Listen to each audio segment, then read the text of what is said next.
Welcome to another episode of Mommy Needs a Break podcast. It is a podcast for moms who don't have it together because we don't have it together. That's okay. Our kids are perfectly healthy.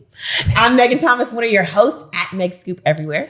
And I am Marisa Johnson, and she is Marisa J. Make sure to follow Mommy Needs a Break podcast on all platforms at MNAB Podcast. And you can check out our website, mnabpodcast.com, guys. I know I'm never going to get this right. But you know what it is. You hear us every week. You know it. Yes. Go follow us. Go Please. like, go share, go subscribe. Megan, what? This is a very interesting show today. I mean, I think all of our shows are interesting, but this one, very special. We're talking about egg donation, surrogacy. Like, is it for you? What are the requirements? Because I was going to be a surrogate. Really? Actually. Yeah. You never tell me that. Yes. So our guest is a wife. She's a mother of 2 boys. Now I got to look at this because there's a whole lot of words of stuff that she is co-owner and owner of. She is the founder and CEO of Gifted Journeys, which is an egg donation and surrogacy company. She's the owner of All Family Surrogacy, and she's a co-founder of Society for Ethics in Egg Donation and Surrogacy. We'll call it SEEDS for short. You guys give it up for Wendie Wilson Miller. Yay. How are you, Wendie? I'm doing very well, thank you. Thank you for joining us. Yeah, it's my pleasure. This is a very interesting topic because I don't think, especially in the Black community, we don't really talk about, giving our eggs away. Anything. Because they're like, that's my baby. or like using our bodies to help somebody else bring a baby into the world. So I think this is a very interesting topic. Yes. And how long have you been doing this? Almost 22 years. Wow. 22 years in January. Wait. So this was a thing? Like, was it early? Because I'm thinking like, wait, how long has surrogacy been going on? Really since the 1970s. Really? But when you go back that far, it was insemination. So it was your own egg. Yeah. Somebody's sperm and you give the baby. Okay. Yeah. And then the intention was also an adoption, but that was the early surrogacy. Wow. And then now it moved to gestational surrogacy, where it's either an egg donor or sperm donor or the intended parent's eggs and sperm. Oh. Yeah, so there's it's no never genetic your own eggs. Correct. Typically now. Yeah. That makes it much easier to be like, no, this is really a baby I'm carrying for someone else. It's not genetically mine. Yeah. And it's called gestational surrogacy now as opposed to traditional, which is the old school way. The turkey baster. Yep. Yes. Yep. That's right. We don't do that anymore. Yeah. I see so many movies. No, I was so like, I used to, before I had, my son's 3 now, but before I had children or had a man, I was like, you know what? If I don't ever have kids, I'll donate my body to someone who needs it if they want me to carry a baby. But I know now you actually have had to have a birth of your own. But before I knew that, I was just like, I told my brother, I was like, hey, if you and your girlfriend or wife want to have I said, if you guys can't have kids and you want me to carry your baby, I will. Now at this age, and now that I'm pregnant, I'm Mr. Window. It's a whole Mr. Window, brother. Sorry, Chris. Mr. Window. But I just think it's like a beautiful thing to do that for somebody that, because I know a lot of people who can't have kids or who've had trouble. And I was like, I actually like being pregnant. I don't have troublesome pregnancy. So I was like, hey, I can do this for you. Yeah. The people that apply to be surrogates love being pregnant. It's not the people that have been, like throw up the entire time and you can't get out of bed. Yeah. So that's why I never was, because I was a terrible pregnant person. Okay. Well, we'll get into that. But first we have Ain't No Shame, our segment where we give a shameful moment, but we don't shame each other because, hey, it all happens. So what's your shameful moment, Marisa? I think I usually do everything about the kids, but this time I will be going on a 7-day mother's retreat to Costa Rica. And at first, before I booked it, when the ladies told me about it, Good Mom, Bad Choices, we interviewed them a few months back. I was like, there's no way I could ever do that. Like I would feel so bad. I feel so ashamed. What? Yeah. Like who's going to do this? Who's going to do what? How am I going to be on a retreat while my kids are here with their dad? Like without me? How will they survive? How is this possible? It's so shameful. And so, I booked it and it's around the corner and I'm so excited. I have no shame. Like I'm just ready to go. I enjoy every second. Like subconsciously, I'm like, oh, I'm going to bring that outfit. I'm going to wear that. And it's like, oh, I can't wait. And it's like, I have no shame now, like just going and enjoying this moment in time that I never have had, never have had 7 days. Because you have little kids. So yes. I have a 4-year-old and a 2-year-old. They'll be alive when you get back. Yeah. Maybe the nutritional value in their bodies might not be the best. Because dad will have them for you. But they'll be alive. They'll survive. Yeah. I believe that now. And I'm ready to go. So ain't no shame in this. And I'm like excited. I'm really excited. Do you have any shameful moments, Wendie? Well, it's funny bringing that one up because I was probably around the same age that I first started having to travel and speak at conferences. So I remember that as well. But I will say, well, now we've had 2 years of pretty much being me being with the kids all the time, right? Because of quarantine and everything. So now I'm ready to travel for conferences again. But I don't know that I ever was able to do the full time without getting to the point where I was missing them. You know, I mean, it definitely got to that. I won't go so far as to say shame, except the one time I went to Burning Man. Really? Then I've maybe a little bit. That. Wait, how old were your kids when you went to Burning Man? Let's see. I would say probably 5 and 7. Oh yeah. Really? And you came back like, too loud, guys. Down. And the lights came back very refreshed. Wow. Dressed like a hippie. It was fantastic. See, that's what I can't wait. I just feel like I'm gonna just be there with just no clothes on, and that's pretty much what happens. You slowly get closer to that as the time goes on. Burning Man. By the last day, you're like, right. I'm here. I'm dusty. Dust is my clothes. So we do. We need that. Need so we can come back and be the best we can be. Absolutely. It's okay to get away from your kids. Take a little break. Yeah. So you don't leave them on the curb with a little knapsack at the end of their stick. I said that before. I was like, I'm starving, mommy. Right. All right, let's get into some of what you do. I know your business, you do egg donation from women and then also surrogacy. So how did you get it? Like, what made you go, oh, I'm going to start an agency that helps bring these people together to form their families? Yeah, that was, a little bit kismet, I guess, as a lot of things are in life. When I was in my early 20s, I was approached by a woman who no longer had viable eggs because she was a cancer survivor. She was only 35. So, she should have been able to, but life circumstances. So she approached me and said, would you ever consider this? And at that moment, because there weren't that many agencies in the US, there were probably 10 at most. When I'd even heard about it, it was at my college, and I'd see parents would put signs up. So the parents themselves had to put signs up instead of an agency.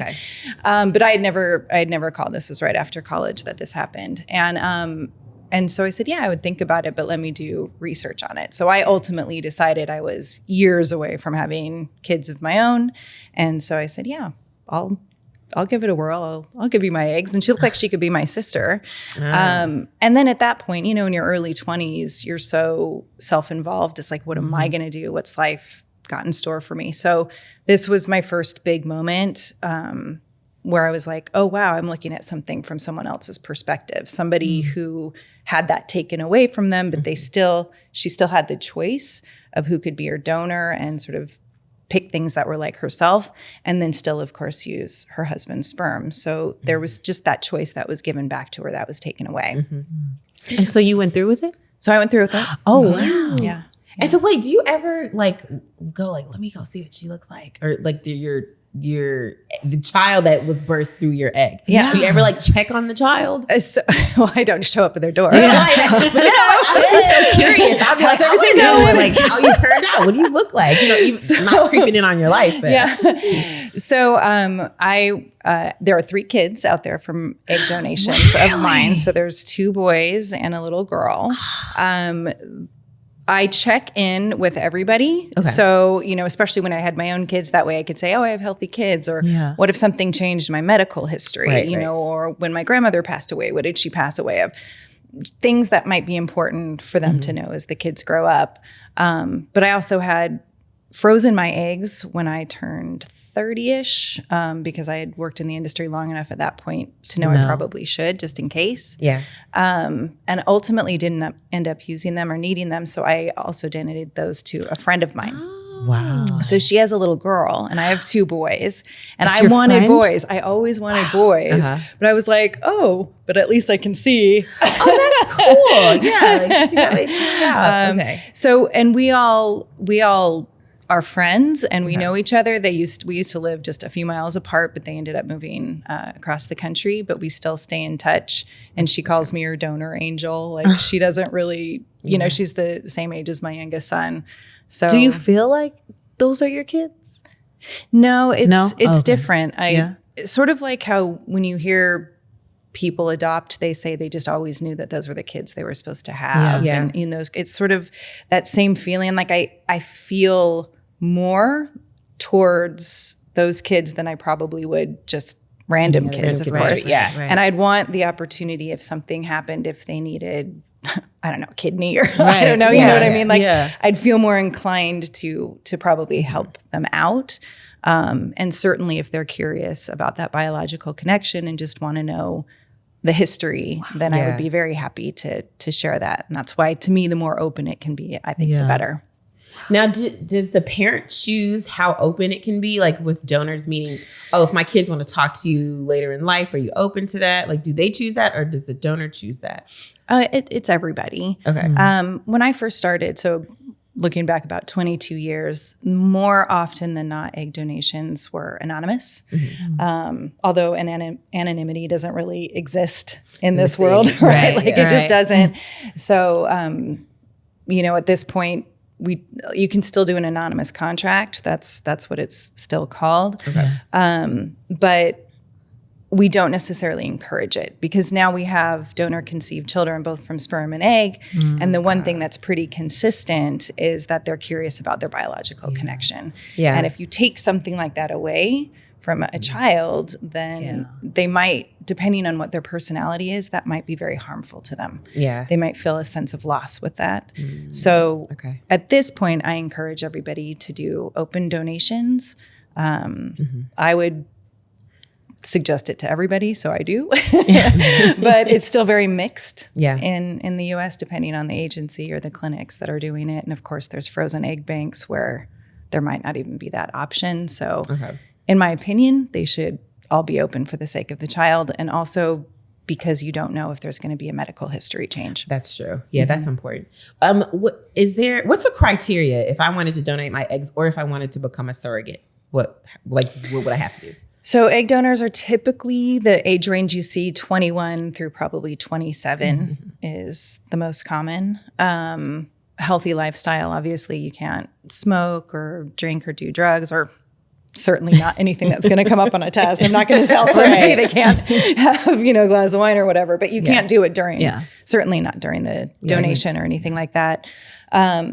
You have to have a fairly healthy BMI. You have to fit within a range. You can't be too skinny, where you're not going to respond to the medication, or, too big. You have to kind of fit within, a range. You have to be able to make all of your appointments. You have to be responsible, those type of things. But in general, it's just healthy with a healthy lifestyle and a healthy, genetic history. So somebody that has maybe very genetic breast cancer, in their family, would probably not be the best candidate because it's going to be risky for the intended parents. Right. Yeah. Surrogacy is a little different.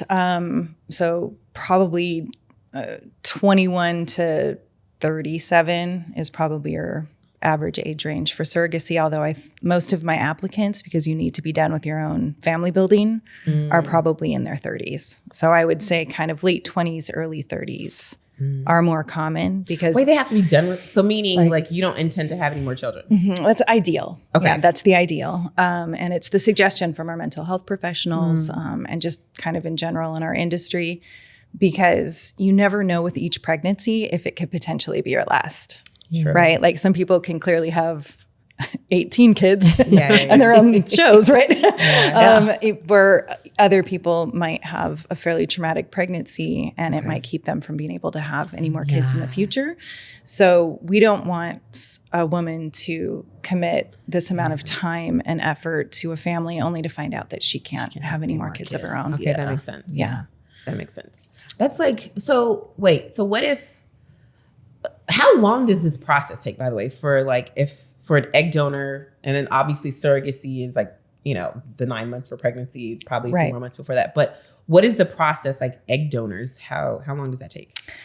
From start to finish. Yeah. And then what does that entail? From the time you're matched as a donor until the time of retrieval probably averages 3 to 4 months. So it's pretty fast. Whereas with surrogacy, from the time you're matched to be a surrogate to the time of birth is going to be closer to about 14 months because it's all the screening and then getting your body prepped and then all of those type of things. So it's a lot more commitment in time for surrogacy. For egg donation, you have to take hormone injections. So essentially what you're taking is specific types of hormones that stimulate the growth of more than one egg in your body. Okay, so normally we multiples, right? We create enough of that hormone naturally to create the maturity to that egg every month. But what we want is to capitalize on more. And so we're trying to aim for about 15 is sort of the sweet spot.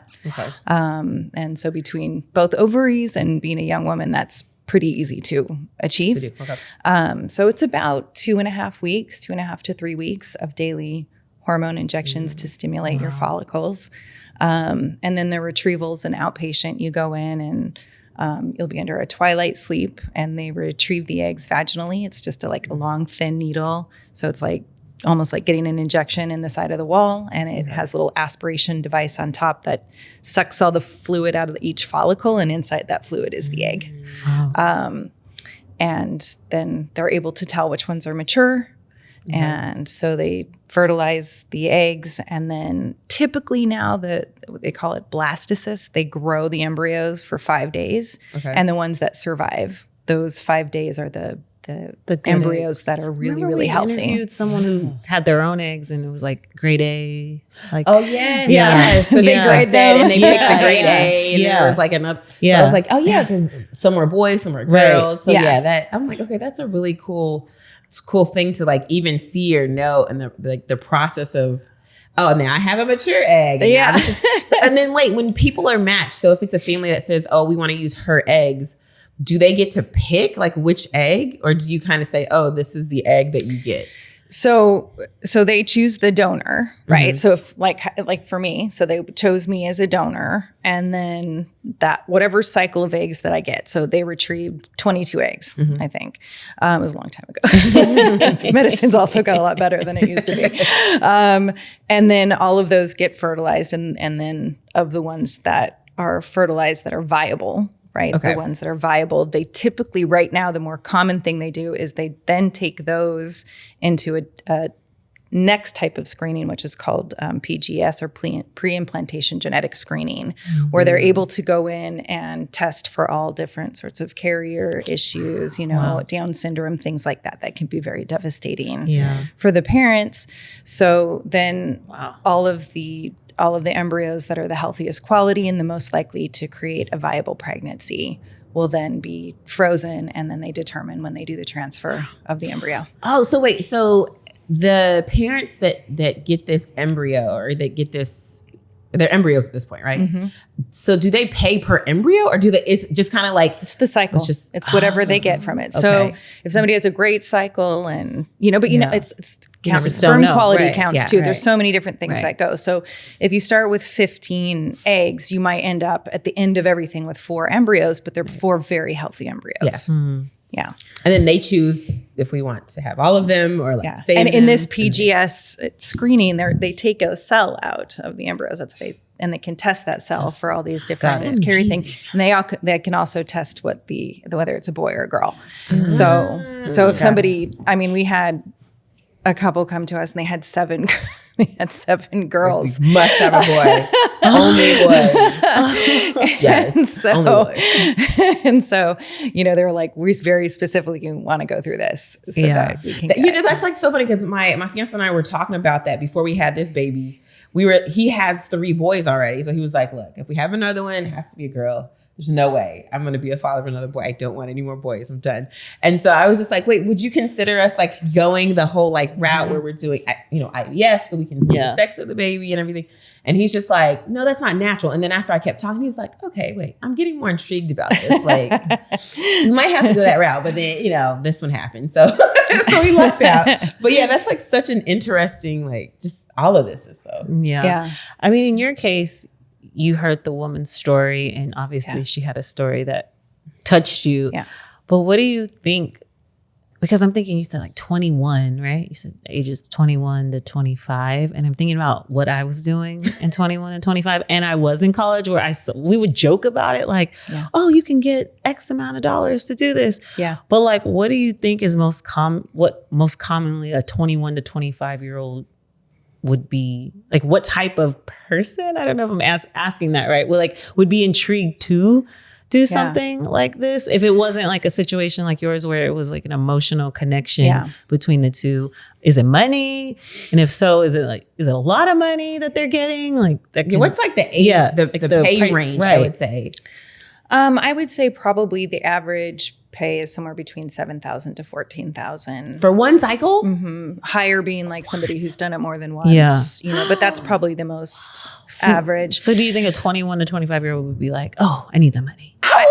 I think so. I think so. I mean, I definitely think so. And you do put your body through a lot. Yeah. There's a reason you're paid for it, right? Like there's no doubt in my mind that you should be. Yeah. And the fine line that we have as an industry, our ethics group, everybody who does what we do, what we have to really get good at is making sure that we're educating the donors enough so at the end of that conversation, they're doing it because they really want to do it. Right, not because the money's nice, but it can't be the only reason. Because that motivation, and this is what I'll say to our donors, is that money's going to go very quickly. Yep. But if you aren't the type of person that can handle the fact that there's a biological connection to you somewhere out in the world, or if you're going to have family members that have an issue with it, it's not worth it. It's just not. So it's gauging emotional maturity. They all have to go through fairly significant psychological evaluations as well to make sure they're ready. So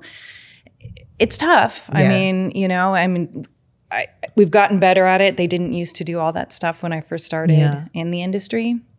We have a lot more education now, for sure. Mm-hmm. Is it just like a base price? Is it based on like sex, race? So the American Society of Reproductive Medicine essentially states that you shouldn't pay somebody more because they're smarter or prettier or a different ethnicity. The problem is it's such a competitive industry. There are certain ethnicities that don't, there's just not a lot of applicants. Right. Like Asian is very sought after, East Indian, there's certain, Oh, they want? And so you might have, very few people like that on your website and lots of intended parents wanting them. And so there has a tendency to be like this, what if we'll offer her ... Right. So a lot of it's driven, I think, by stereotypes a little bit. I would say less that than it's just like the harder it is to find something, the more rare. Right. I'm Korean and black. How many people give me those? That's a different baby. That makes sense because you want, and there's a lot of people, they just want their children to look like them. So if they have Asian baby, I can see that being like, okay, I'll pay a little bit more because it's a little rare. I want an Asian baby because it's smarter. I mean, isn't that the stereotype? I mean, that's what you mean by stereotype. When you're going to get a baby in that way, you kind of want them to look like you. Well, no, because physically. I think we might have interviewed someone who did adoption or something. And they said that. They said because the demand for an Asian baby, because they assume they're going to be smarter. The price. I feel like it was just because someone told me that. I swear someone told me that. Asian babies are not girl babies, especially in Asian countries. My mom is from Korea, but the Asian society doesn't tend to want girls as much as they want boys. Right. So that's why I thought the adoption was higher for Asian girls than it was I don't know. I swear a mother told us that. I think we did, and they said it was.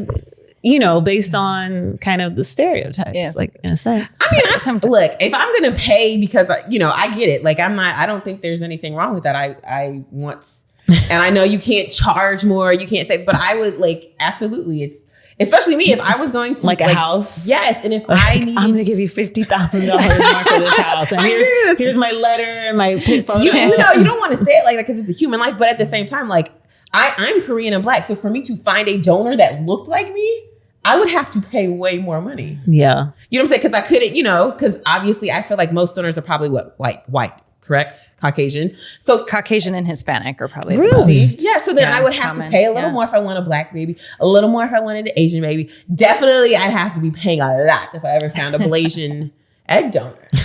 Well, the American Society of Reproductive Medicine several years ago said that there should be a cap on what you pay. That way it stays. But you can't legally put a cap on somebody's assumption of risk because you can't buy eggs or you can't buy body parts, right? That's where things would go horribly wrong, right? Yeah. You don't want to do that. So what you're paying is for their time, their efforts, and their assumption of risk. Yeah. So as an agency, we can't set that fee. Right. So if somebody comes to us and feels really, really fancy and asks for $30,000, we'll say, okay. Yeah. But we can't guarantee we can match somebody. Right. What are the risks for both the donor and the surrogate? Yeah, I know we've been a little donor heavy. So there's always going to be risks. I mean, it is a medical procedure. And again, it's that time, effort, and assumption of risk is why you get paid several $1,000s. It's very different than doing sperm donation, obviously. Yeah, I can imagine. That seems fun. Right, you're in injections, those type of things.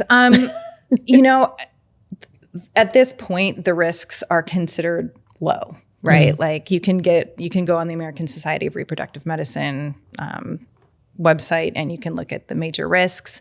It's certainly better to be spoken about, from a doctor's perspective, which I am not. So I'm not going to say that.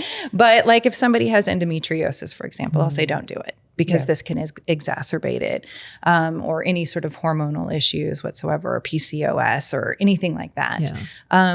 And then just knowing that there's going to be a needle in a haystack donor who loses an ovary, for example, because of maybe hyperstimulation, or maybe there's an infection during the process of retrieval. Yeah. So while the risk is low, it's not without risk. I mean, the same as if you get your wisdom teeth out, exactly. There's just those moments where you just don't know, and they have to go in with their eyes wide open about those. But surrogacy is going to be the risks that are associated with every pregnancy. Yeah. Pregnancy in this day and age is much, much safer than it ever has been historically, but the same risks are going to apply to a surrogate. Yeah. So when you go through, the way I was talking about how we have psychological evaluations for donors, it's the same thing for surrogates, and if they have a partner, they need to be present as well, because these risks really need to be talked about. They have to have life insurance policies taken out on them because pregnancy, like I said, does still have some scary things associated with it. Yeah. We have to talk about things like that. We can't just dust over it and say there's no risk. There definitely is. And when you're doing something that requires you to take hormones and prepare your body for the transfer of the embryo and all of those type of things, a lot of surrogates say that it's a harder pregnancy, that there's a lot more involved. And then on top of that, you're carrying the emotion of the intended parents who are paying thousands and thousands of dollars. I mean, surrogacy costs intended parents probably somewhere between the average of $90,000 to $130,000. Oh my God, I had no idea. I was going to ask you what that is significant, because that's all medical bills plus time. And exactly. And it's not covered by, actually. Is it covered? There's a very job. Few, Disney does it, and I think Facebook, Disney, Microsoft. Because he always talks about it, if you want to, he's like, oh, it's in our insurance. If, someone else can carry the baby, it's all in there. Usually, what that is some form of extra stipend that goes towards it. Yeah. I know Disney, it's $70,000. So it's a big chunk of it. Yeah. I really thought that there would be more companies that stepped up, and was going to add that benefit. So I was a little surprised that not more did, but there's a handful. Yeah. I saw it and I was like, oh, wow. What are some of the costs that, like, for a surrogate? How much can surrogates make? What's the range for that? And then also, what are some of the costs that we don't even think about that that need to be covered? So I just did me and a few other agencies kind of just did this like review of the U.S. in general and what kind of the base fee was. And I think since COVID and less applicants and market saturation, it's definitely gotten a little higher. I would say even, 2 to 5 years ago, I would say the average base fee in the U.S. was probably around $35,000 as your base. That there's more fees associated in it that they get, but I would say that was average. Now I would say it's 40 for the most part. That's what you see pretty much straight across the U.S. And that's just for her base fee. And again, you're looking at it as time, assumption of risk, what you're putting your body through, that type of thing. You don't look at it as baby, right? It's not like you have to carry the whole, So the way payments are broken down for surrogates is once she finds out that she is pregnant, then that's a monthly payment, divided by 9 months. So whatever. So it'd be 40,000 divided by 9 because you're doing it, per month. Yeah. Mm-hmm. What do you see more of, the donor or the surrogate backing out of the process? I can't speak for every agency. If you have, or what do you? We've been around a long time, so our vetting process is extremely thorough. Yeah, I'll put it that way. So before she even goes to the step of being matched with intended parents, we've collected all of her previous pregnancy and birth records for review. We've done background checks. We've done psychological evaluation with her and her partner if she has one.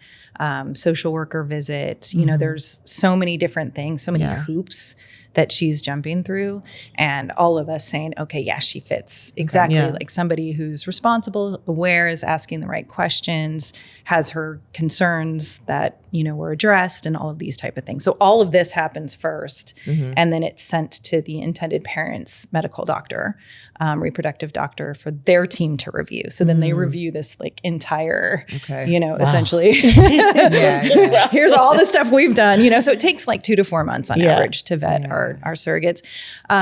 So after they've jumped through all of those hoops and all the different people that are representing her say, yes, she seems like a good candidate, that's when she first meets the intended parents. So there's quite a bit that goes on ahead of time so that we don't risk somebody backing out, or we don't risk something that would potentially harm her or baby, right? Like, so we have to do all of those as, before we do anything else. And we have to get an okay from her primary or OBGYN that it's safe for her to carry another pregnancy. So a lot is done ahead of time. So very rarely, I think donors are the more wild card because, you're like that 21 to 26.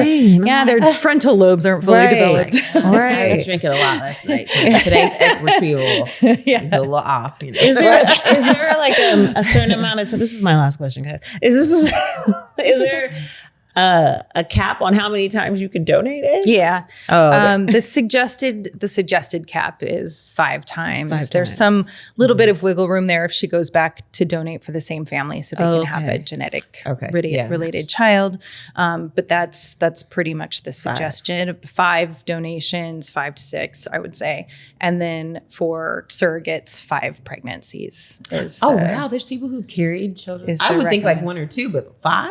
Well, most of them come already having kids, right? So most of them come having 1 to 3 kids on average. And so somebody that had 3 kids could be a surrogate twice if they wanted to. If somebody had that 4 kids would be a surrogate once. Got it. Oh, I see. Okay. Yeah. Okay. Mm-hmm. Yeah. So that's, and every once in a while you get that surrogate who has 1 kid and then just becomes a professional surrogate, loves being pregnant, loves helping intended parents, has these great relationships with them, those type of things. And it's interesting because another thing that happens a lot to intended parents, I wanted to say this, so I'm so glad I remembered, is when people get pregnant naturally, everyone just says, congratulations and oh my God. And you know what I mean? They're just it's just natural, right? Like nobody questions it. They're just thrilled for whoever gets pregnant.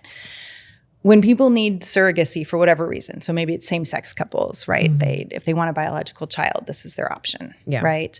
Or, an intended mom who lost capacity to create eggs or can't be pregnant or anything like that.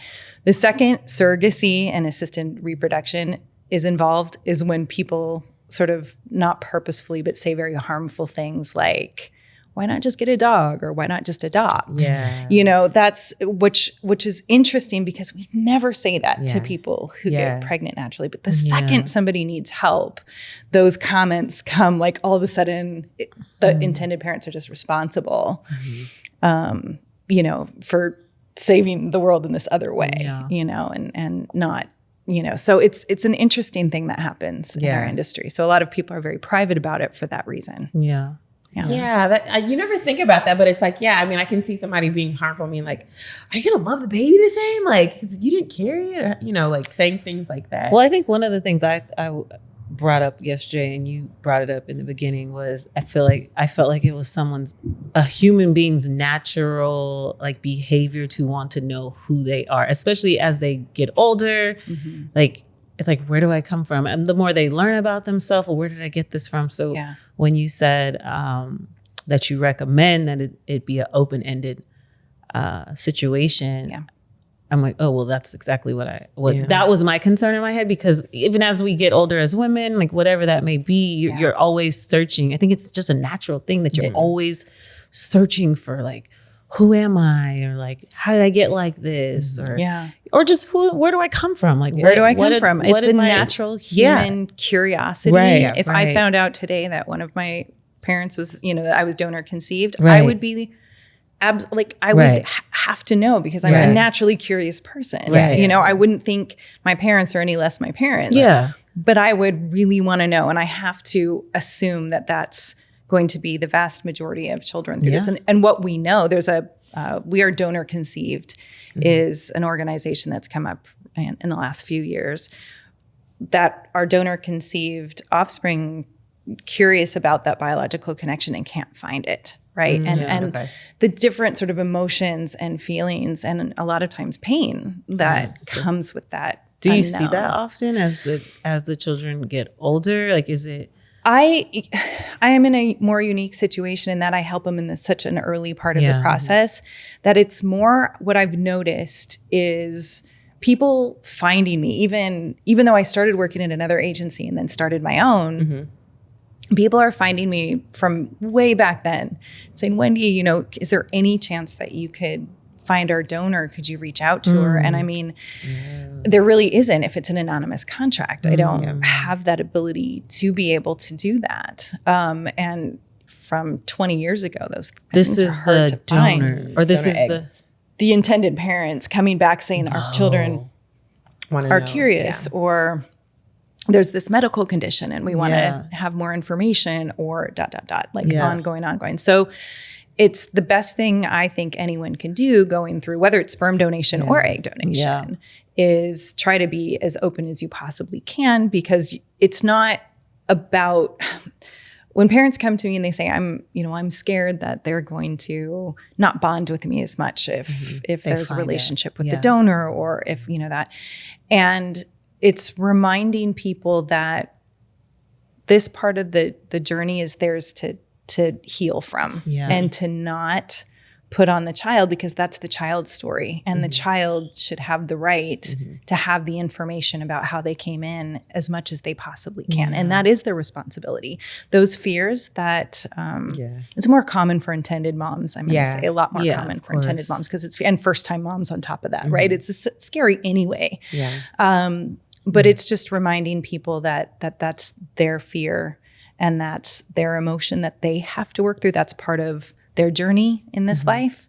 But it's not their child. And you can't put that fear on the child, because the child might absorb it as shame. Like, why is this secretive? Why can't I have this? Because that's what we found out happened with adoption, right? Like, why are you making it shame, even though that shame belongs to the parents, right? What they're working through. It's interesting. This is like, I'm just like, oh, I need to learn more about this. This is so interesting. I know you co-founded Seeds. Can you explain what that is and like the importance of that organization? Yeah. So surrogacy is interesting in the US because every state has slightly different laws and there's no singular governing force, which we don't really want, because I mean, like, just see the way our government works when it shifts back and forth. It would just, look what's happening in Texas. Like, I mean, there are many variables that wouldn't make that necessarily a good thing from our industry, and it would harm the intended parents who need us the most. Mm-hmm. So by that same token, everyone kept referring to surrogacy and egg donation in the United States, or assisted reproduction, as the wild, wild west, right? And in a way it was, because there was no regulation, right? And there were different laws, different states, all these different things.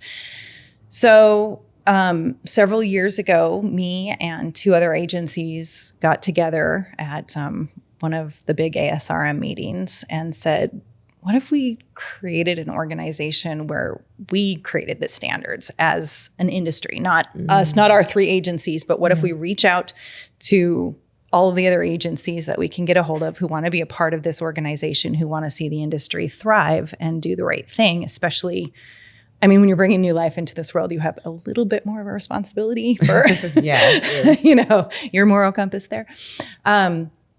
So it was just this idea that what if we come together as a collective group and create ethical standards, like kind of black and white standards, like you do this, you're in the right. Yeah, you don't, and so, but it's an ongoing process. We're actually just redoing them all right now, and they're going to go out to our industry for a vote.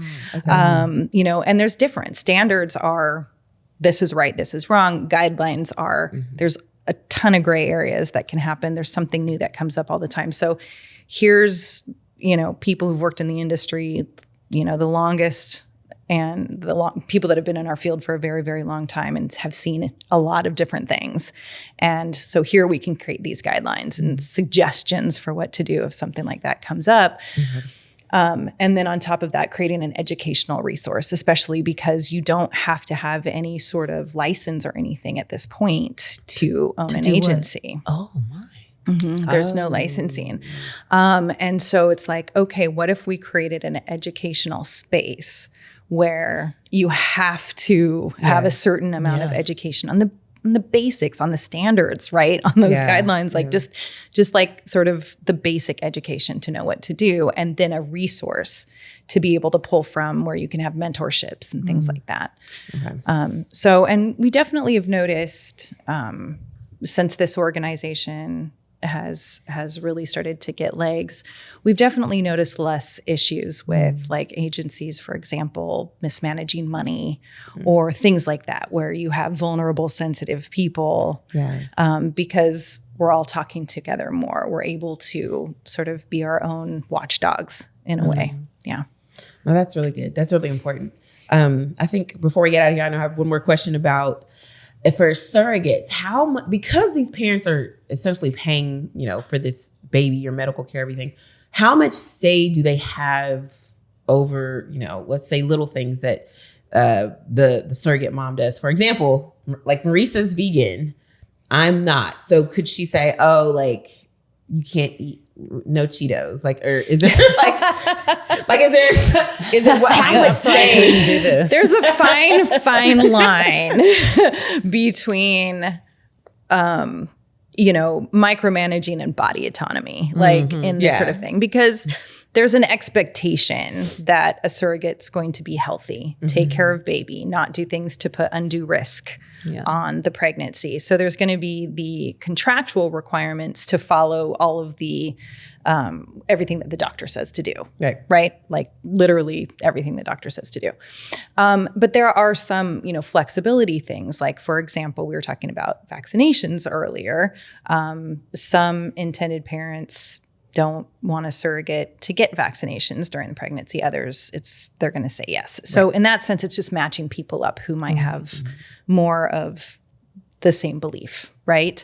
As far as diet goes, and I use this example a lot because you have to maintain the integrity of that relationship with the surrogate and the intended parents, is I'll be like, if you guys become friends on social media, which everyone does, of course, and she posts that she eats McDonald's 2 days in a row, right? Like don't text her, hey, what are you doing? Right. Right. Because a pregnant, woman carrying your baby is going to hear, you don't trust me. For all we know, she was exhausted. She didn't have time to cook. She just, you know what I mean? Those sort of, you don't know what the situation is. So I always tell intended parents, yes, you can create, you can make a match with a surrogate that's like-minded, and you can ask her to eat predominantly organic, but there is as long as she's not going against doctor rules, then you do have to still give her that body autonomy as well. She gets to be able to take trips on the weekend to the coast with her family if she wants. She doesn't have to stay right there. And you know what I mean? There is some flexibility, but it is, as long as you're not putting the baby or yourself in harm's way, then you're doing the right thing for the intended parents. And so I tell them, I said, the natural thing for intended parents is to panic at some point in the pregnancy, because so much of everything that they would normally control themselves is just gone. They can't, right? Everything, right? You don't get a refund, I'm assuming. You don't get a refund? No refund if you eat too many Cheetos. It's just not the way it works. 5 minutes. Okay.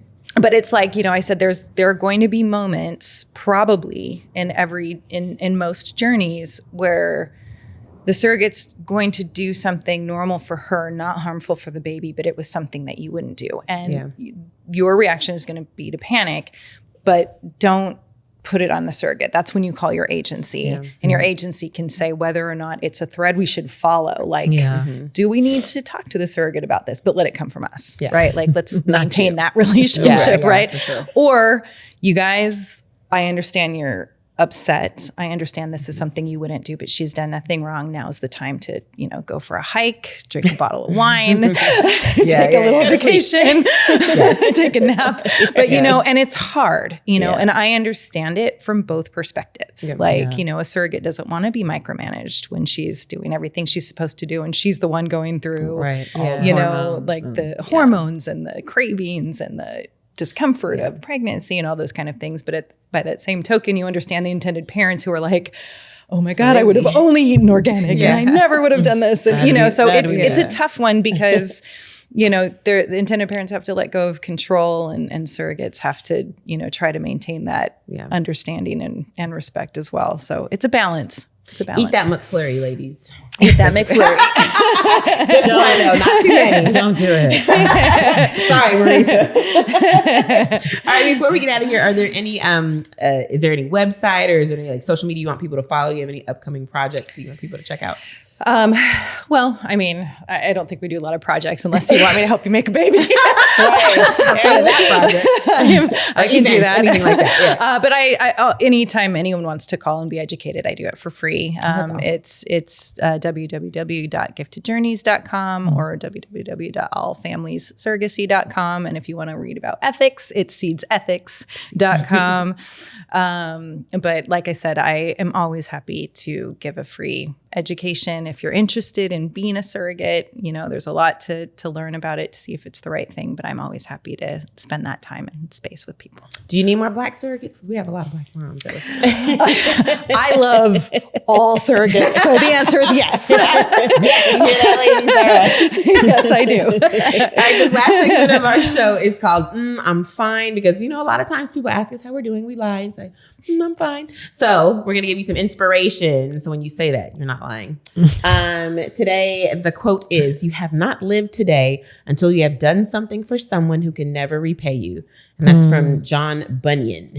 I like that because I think, honestly, with what we've been talking about today, even though technically you're paying for an egg donor or a surrogate, what you're getting in return is priceless. Because we're all moms. Yeah. Mm-hmm. There's no price. If I had to pay $100K for a baby and I could have it, I would do it.